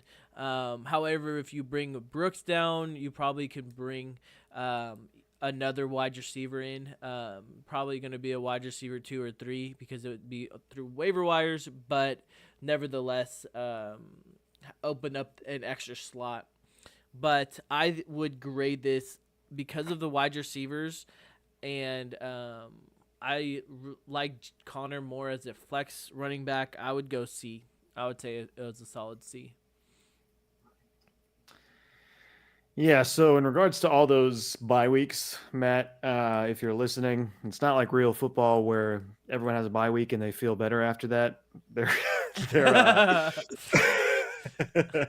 they're that's going to be a tough week because you're probably taking the L there, and then if you're fighting to get in the playoffs, that's going to be the week you look back on and be like, man, why did I do that? Why did I draft these players all in the same bye week? Mahomes, great pick for your quarterback. Your running backs, I think James Conner probably doesn't get the respect he deserves. He's always been a pretty solid running back in this league. Your receivers are tough. I like Waddle. I think Waddle could have a breakout year, but a breakout year for a wide receiver 2 to be your number 1 receiver just isn't great. Puka, I'd rather have Cooper Kupp. But maybe I'm wrong on Puka. Maybe Puka's going to be the same sort of guy he was last year, who was a top 10 receiver. Kincaid, love that pick. You knocked that one out of the park. Stephon Diggs, I think, is going to be pretty up and down this year just because all of the people that are there on that offense in Houston. I do think they're going to draw plays up for him. It's just going to be kind of hard to predict when is he going to get a touchdown, when is he going to have a big play. Jonathan Brooks could end up being a really good player for you towards the end of the season. Matt Stafford is a good backup tight end. I don't really like Eckler this year. I kind of think it's time for Eckler to hang it up, unfortunately. And Jameson Williams, Jordan Addison, like my other host here said, I'd drop Brooks down to the IR spot, and I'd go get another receiver in the waiver wire. I don't really know in a 10-man league. I'm not sure who would be out there. Probably some of the Bills receivers. One of them is probably out there, Shakur or Curtis Samuel. I like If Thielen. you're, Thielen's probably on the waiver too. Thielen's out there, I would definitely grab him. That's a solid pickup.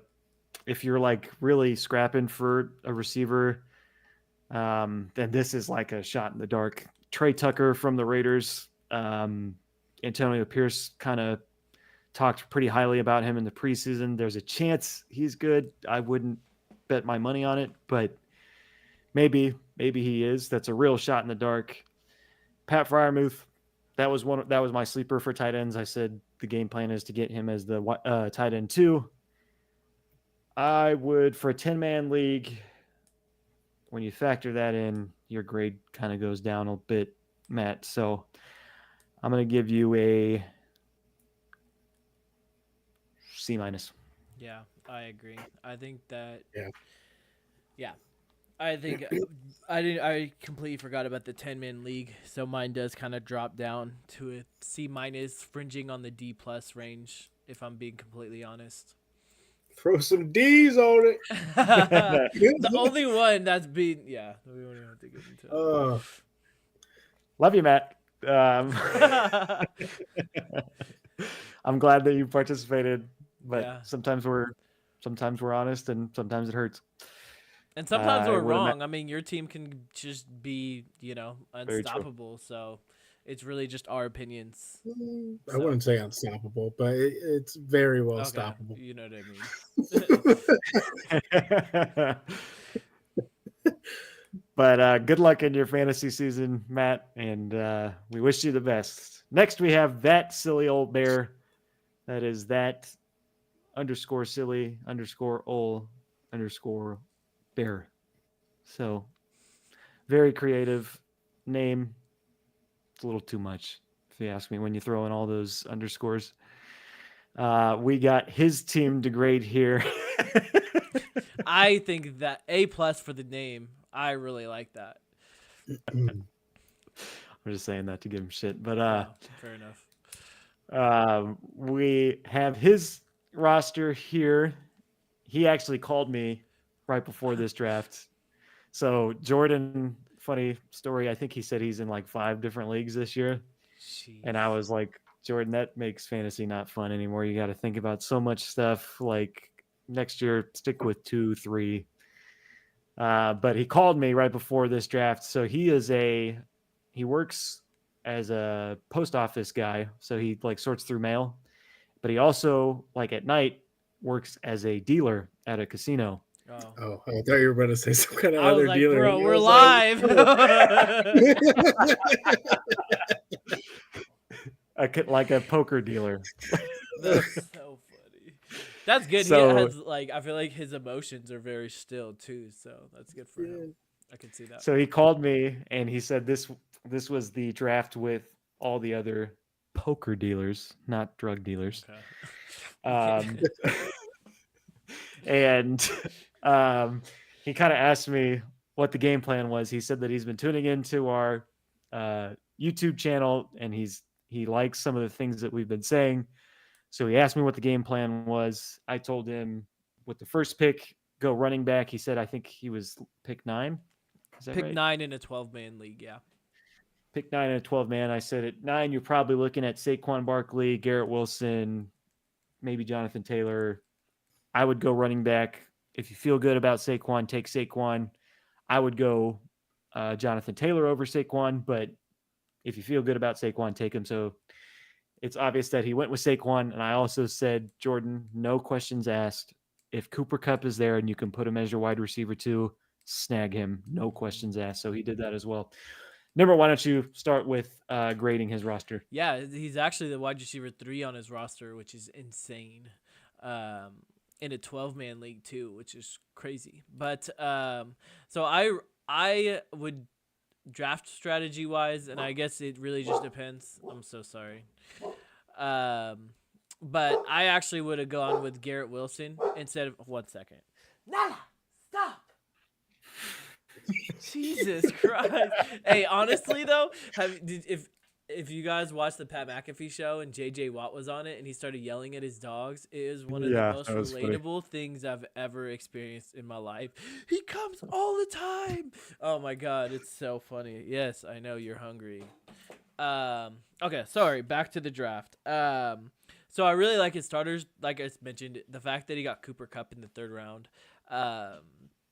The wide receiver 3 is insane. I think Marvin Harrison's gonna break out. I think that Mike Evans is Mr. Consistent. You can definitely tell that you're a Bears fan because you have the defense and the kicker. So, but those aren't bad picks.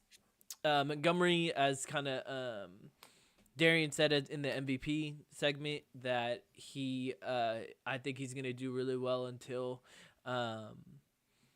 Jahmyr Gibbs gets back. Love Brock Purdy. So starters in general are really good. And even your bench, Eckler, I probably wouldn't have picked. That's probably the worst pick that you had throughout the draft. But Chase Brown, I really, really like. Have him in my league. Christian Kirk, I think is gonna have a pretty good year. Curtis Samuel's kind of iffy, but overall, you are also low on running backs. Wait. Yes. Yeah. Low on running backs as well. And I probably would get a better quarterback like Rodgers or Goff. And then maybe a backup defense just because Chicago is going up against the Lions and Green Bay. So, if I have a defense that goes up with in a tough division like the Steelers division, if I have the Steelers defense, for example, I would want to back up a backup defense just so I can kind of fluctuate and kind of interchange them. But overall, I think that you did really well. I think that you get an A-. Darian, why don't you go ahead and grade him? Yeah, this guy listens. He listens to all 3 of us because, I mean, if this was all 3 of our heads drafting in one, I feel like this would be the turnout, to be honest. Just with where you were picking, Barkley, great pickup. And then your wide receiver core, fire. Marvin Harrison Jr., Mike Evans, Cooper Kupp. Cooper Kupp. Sorry, I had it muted, but freaking Alex is going crazy. These dogs, man. Those are all fantastic wide receivers, all honestly respective wide receiver 1s for their teams. So honestly, love that aspect. And then I'm pretty high on David Montgomery. I'm a little low on Swift, but honestly, we will definitely see how the season shapes out. I think you have the capital to perhaps even, package something and get yourself another star running back and then pick some guys up off a waiver. I don't know if anyone has Trey Benson. If anyone has Bucky Irving, you can stash those rookie running backs because after their respective bye weeks, they usually increase in workload. They get more touches and are also great handcuff opportunities because if Rachaad White goes out, God forbid that happening, you got Bucky right there who's going to fill in really well. So I really love that aspect. Great wide receivers, pretty decent running back core as well. Eckler is kind of the anomaly. I would probably drop him or even just doing like kind of a little drop him. I wouldn't drop him. Let me rephrase. I would do a 1-for-1 trade. Maybe get yourself or even do like a 2-for-1 trade Curtis Samuel and Austin Eckler. Find yourself an low RB2 in rankings guy just to help bolster that because, I mean, you're good on wide receivers, honestly. Other than that, I mean, David Njoku, great tight end, Brock and Tua, good QBs to have. I typically don't draft 2 QBs. I'll just play waiver wire 1 week. when my starter's out. But overall, I love this team. This is like if all three of us were combined into one and had like a fantastic draft at the 9 slot in a 12-man league. I definitely give this an A minus, fringe A. Just with one good move, you're at an A. You got a championship team, I think. Yeah. So, I mean, Jordan, you can thank me because I think I gave you this entire game plan. I said draft quarterback late. I said with your first pick, go running back. Your next 2 picks, go receiver. That 4th pick, go running back. And when I look at your team, I think the riskiest pick you took was DeAndre Swift. Mhm. What helps you is you have David Montgomery there to kind of back up if DeAndre Swift goes awry or has an injury. David Montgomery could be someone that is a pretty sneaky pickup for you. I think overall, this league is going to look at your team at the end of the year and be like, this was probably the sneakiest team in the league. One, because you have A-plus receivers with Marvin Harrison, Mike Evans, Cooper Kupp, and even Christian Kirk on the bench. That is a solid group of receivers for you. The running backs, we've kind of all touched on it. I think Saquon should be good. DeAndre, don't really know. David Montgomery should be good. Eckler, not really a fan of. Chase Brown, I think he's probably splitting a lot of carries with Zach Moss. So I would try to look at the waiver wire. There's going to be a bunch of running backs that turn up during the season. If you can make a trade, I would probably trade Eckler and maybe Curtis Samuel. If you want to get someone better, maybe even Christian Kirk and Eckler. That would probably be a pretty good trade package to land a better running back. Make sure you call me before you make that trade, though, because I think I've got you on the right track here, Jordan. So Yeah. I'm gonna give you for a 12-man A minus.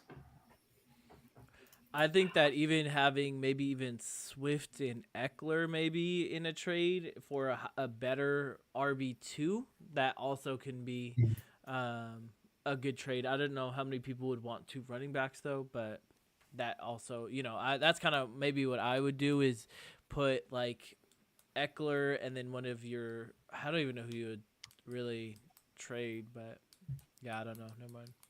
I mean, he could probably. I'm trying to think in my head. I think if he traded Swift and Kirk, You could probably get like JT or something like that. oh, hell no, not JT. I said, hell no. You don't think so? I think I That's know. no. For JT. No. Okay, no. maybe not no. JT, but somebody He like could- that you can get from the second round. Maybe like I would that's say kind of hard. that's a hard one. I would say with those 2, Maybe Pacheco. yeah, that might be a really serviceable trade. Maybe even James Cook. I think could. I think because he was being drafted lower than Pacheco. Pacheco was Yeah. like you could get James Cook, and that would be a fantastic combo with Barkley if you trade Christian Kirk and Swift. I agree. Well, that is. Oh no, we still have Nimmer's segment here. I almost forgot about that. Yeah. We have the 5-minute locks with Nimmer.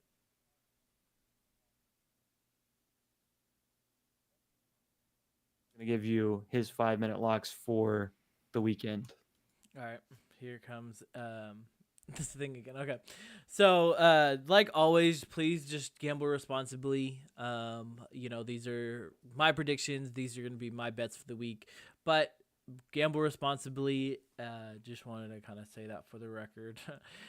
So every week I'm going to do 4 type of bets. I'm going to do a player prop, anytime touchdown, a money line, and then a game spread that I really like. Make sure when you're betting on these, number one, you're in the appropriate state. Make sure it's legal. And then make sure that you do 10% of bank your bank that you have in the account. Like, for example, I'm going to do $100 for the beginning of the season, so do $10 each bet, or between 5 to 10%. So if you're doing 1,000, then it'd be $100 per bet type of thing, if you had cash like that. But so for my player prop, we kind of talked about James Cook a lot. I think that he's exceeded 60 yards in the last 7 out of 8 home games, and out of those 8 games, he faced KC, Pittsburgh, Dallas, and the Jets, and they're all better than the Cardinals defense. So I'm hammering this over, and I think he only had, out of those 7 games, he had 161 yard, and then the rest were 67. So I think that we kind of touched on it earlier this episode. I think that he's going to do really, really good. He averages 85 yards at home as well. For the anytime touchdown, I really was going back and forth on who I really wanted my lock anytime touchdown to be, but I like Josh Allen. I think that Drew's right. I think that his mentality that it's going to be all on him. And I can definitely just see him, with not being confident in his receiving core and him being in the red zone and then just tucking it in and running. Or even having a designed run for Josh Allen. So I like Josh Allen for the anytime touchdown. He's actually had a touchdown in the 7 out of the last 8 games that he's played. He's averaged 1.4 touchdowns a game last season. And so I think he scores another one this weekend. I also like, if you don't like Josh Allen, I really like Breece Hall, Justin Jefferson, really like T. Higgins. That was kind of the other toss-up. I think that without Jamar Chase being at practice, I think that T. Higgins is going to be have a lot of catches this upcoming year. If you want to do a player prop with James Cook on his overs as well as a touchdown, that's not a bad option, as well as Walker and Adams. And so my money line is, I really want to go like underdogs, just because it's more plus money. I really like the Raiders. I mean, we kind of touched on it earlier. I think that the Raiders have had the Chargers numbers. I don't think that the Chargers have made that many offseason moves in order to improve besides the head coach. I think that the Raiders have, Gardner Minshew is going to be a better quarterback than Jimmy G was last year, which really isn't saying a lot, but I think that the Raiders really do pull this off. And then for spread, out of all the spreads that we chose, I wanted to make sure we picked a spread that all 3 of us chose. And I think the overwhelming one that we all felt very, very confident in was the Dolphins at 3.5. I think that the Jags are middle in the pack in defense with 17th in scoring and 26th in passing, and then the Dolphins offense is number 1 in passing, obviously, last year. So I think they're just going to run up the score. The Dolphins defense is 7th in rushing and then 15th in passing. So I don't think that that Trevor Lawrence is really going to have that good of a game, and I think that the Dolphins really have something to prove for how they finished last year. So I like the Dolphins minus 3.5. So those are my 4 locks. Please gamble responsibly, and we'll send me, Venmo me all your winnings. No, just joking. Back to you, Drew. What's your advice for someone like a new gambler? If they're looking at your locks, do they parlay all those locks or do they bet those individually? So I am more of a degenerate, so I will likely parlay them. But what you can also do is you can parlay them and single them out. The smart thing to do is just single them out. that's really how consistent professional gamblers make money. They don't really do parlays. They usually do maybe the max 2 legs, just to get it more plus money. But I would go. So I would go like $10 on each leg, and then maybe like $1 or $2 on the parlay for all 4 of them to hit. So that's my suggestion. But like I said, if you want to do like 2 and 2, if you want to do like the Raiders and Dolphins spread, just to try to make it better odds, and you get plus money. Plus money means like you bet $10 and you get like 10. It'll be like plus 100, so you'll get $10 back, or plus 120, you'll get $10 and like 20 cents back or something like that. Yeah, so those are all the locks from Nim. I feel like he's already on a heater, so follow all of those picks that he gave you. If you want to take a look at the spreads that we did, the ATS segment that we did earlier, maybe follow Nimmer on those picks as well. We'll see how much money we are bringing in for people. If you want to send us screenshots of the bets that you made based off this show, we would love that. We will shout you out on the podcast as well. But I think that is everything from me. Darian, do you have anything? No, I'm not a gambling man. Obviously, we can't out here in Dallas, but that was really interesting and good things for my knowledge if I ever do decide to bet one day vicariously through someone else. You can't. I think Prize Picks is technically fantasy. Like, I know some people in California that don't bet because gambling's not legal in California. But there's this app like Prize Picks, not Sleeper. There's another one. I think Sleeper actually has one. Underdog Fantasy. Underdog. Right? Underdog was the other one. Yeah. So then it's technically fantasy, but you're like winning. But it's a little different. It's more over unders. So yeah. We'll just get a VPN. Say I'm in it. Right. That's funny.